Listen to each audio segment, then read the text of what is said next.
Good morning, good afternoon. Welcome to this week in Renewables, wherever you are around the world. This is season 2, episode 15. As per usual, your bite-sized roundup of the renewable stories over the last 7 days. Wind, hydropower, solar, anything renewables I discuss. As usual, I am your host, Mr. Deji Okunshola. Please don't forget to do all the good stuff, the like, comment and sharing. And make sure you're subscribed so you keep up to date. Also available on YouTube, Spotify, Apple Podcasts and all other streaming platforms. We do not discriminate here. As per usual, keep it clean, keep it green. So today we're going to start off with some hydropower news. This time coming by way of the German company Voith Hydro, who I believe I've discussed a few times on This Week in Renewables. And they have been sanctioned by the World Bank. And this is in relation to practices on the ongoing Tarbela 4 extension project in Pakistan and also another project in DRC, Democratic Republic of Congo. The sanctions are for 34 months. And basically means that Voith Hydro of Germany and Voith Hydro Shanghai, their Chinese subsidiary, will be ineligible to participate in any projects or operations financed by institutions of the World Bank Group. So this is interesting developments. To be honest, I was quite taken by surprise by this news which I read over the weekend. As I know, Voith Hydro is a company I've worked with over the years who have a very high reputation, but it's interesting to see what's happened. And of course, I will be trying to do some mini investigation to see why they've been sanctioned by the World Bank. From reading the article here, it's obviously something to do with some corrupt practices, but I don't know too much detail. But be sure to keep up to date with This Week in Renewables or follow me on LinkedIn, where I will share any further information about this news.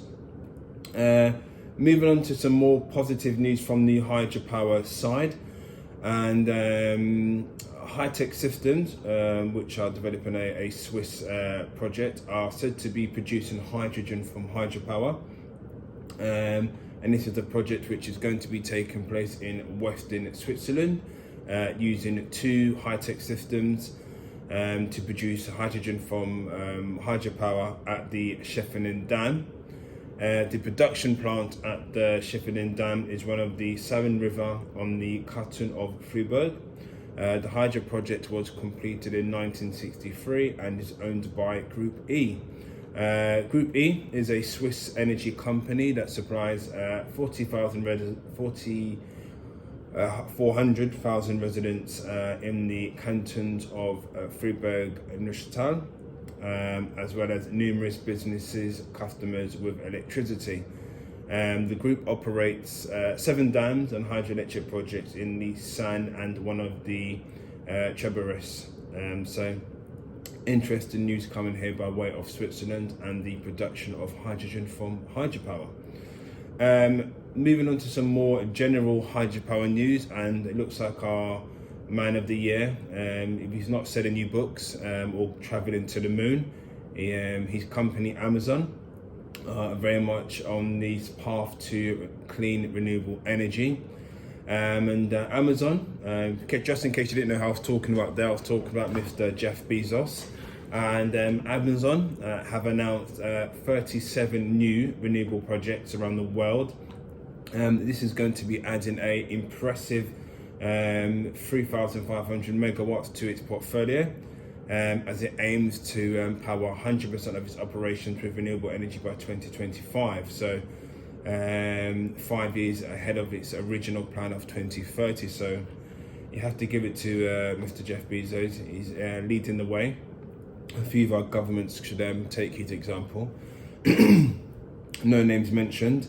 The new project will increase the capacity of Amazon's renewable energy portfolio by 30%, from 12.2 gigawatts to 15.7 gigawatts, and bring the total number of renewable energy projects to 310 across 19 countries. So that is very, very impressive. Amazon Chief Executive Andy Jassy recently commented, our commitment to protecting the planet and limiting Amazon's impact on the environment has led us to become the largest corporate buyer of renewable energy in the world in both 2020 and 2021. Given the growth of our business and our mission to run 100% of Amazon's operations in renewable energy, we aren't slowing our renewable investments down anytime soon. So again, this is really good news, and congratulations to Amazon and Jeff Bezos and everyone else involved.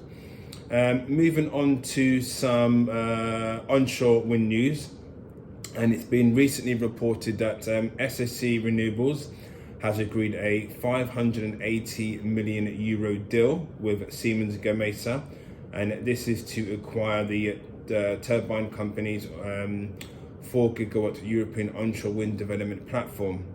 The acquisition itself will mark the UK developer's entry into Southern Europe with 3.9 gigawatt pipeline located in Spain, France, Italy and Greece. Most of the projects are in early development. Part of the transaction, Siemens Gamesa said SSC will have the opportunity to partner on the provision of turbines associated long-term maintenance service for a portion of wind farms installed in the next few years. SSC have also commented that there is scope for up to 1 gigawatt of additional co-located solar development opportunities. The developer will also take on a team of around 40 employees as part of the deal.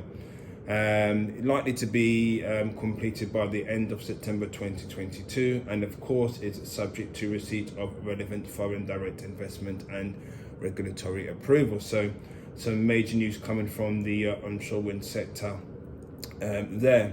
More news on the wind side, and Canadian energy leader is to partner on a 120 megawatt wind project.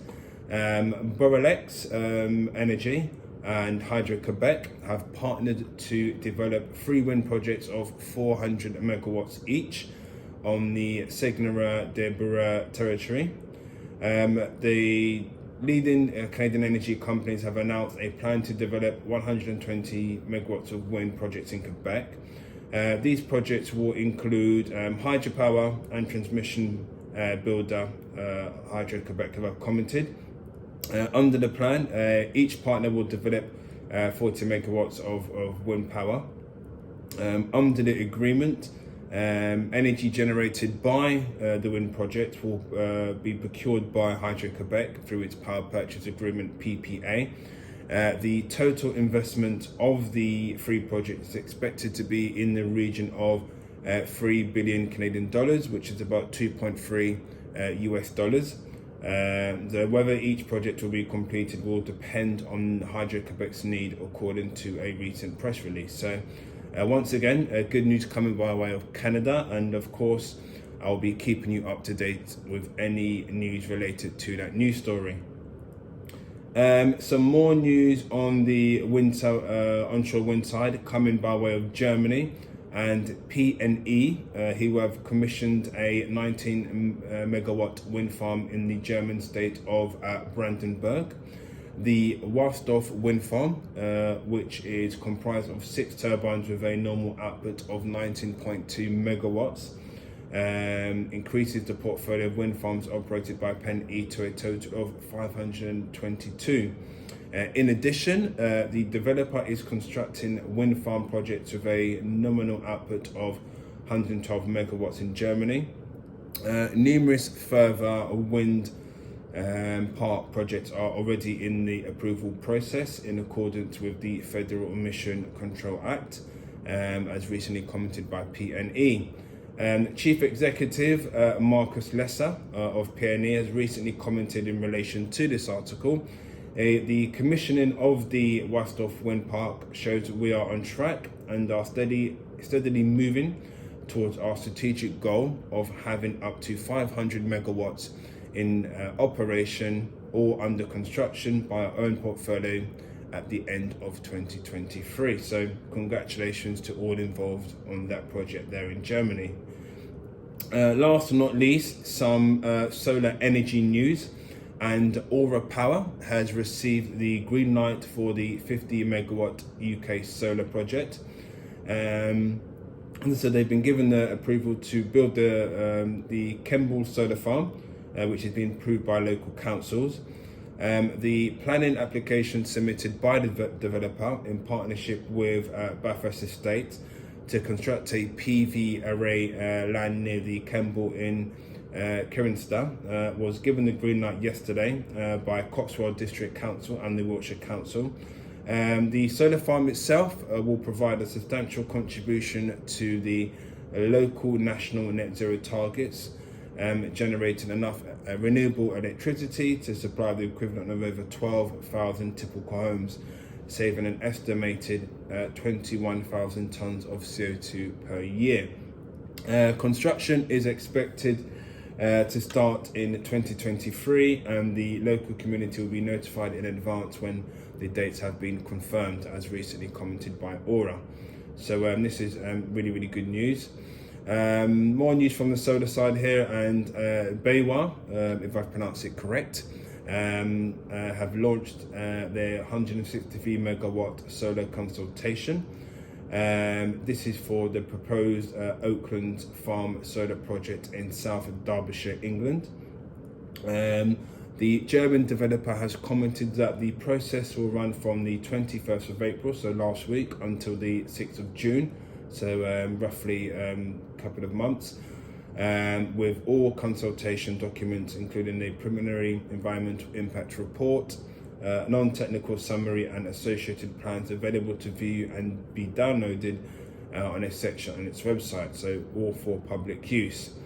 The projects, if awarded, will connect to the national grid view on a new overhead cable to the Druxlow substation located in the north of the site.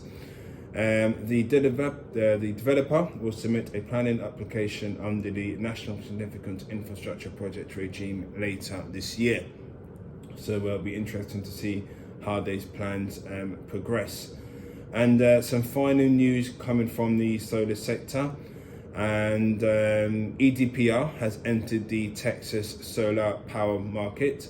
The 15-year contract, part of the market notification EDR issued on the 11th of April, enables the developer to progress Katamen, which has an estimated capital of investment approximately 280 million and is slated to be operational in 2023.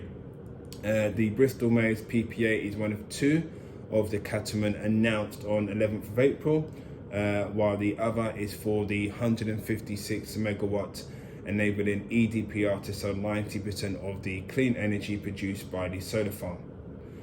So some more news, interesting news coming by of the solar market across America. That, my friends, sums up this week in renewables. Don't forget to do all the good stuff, like, share, commenting and subscribe.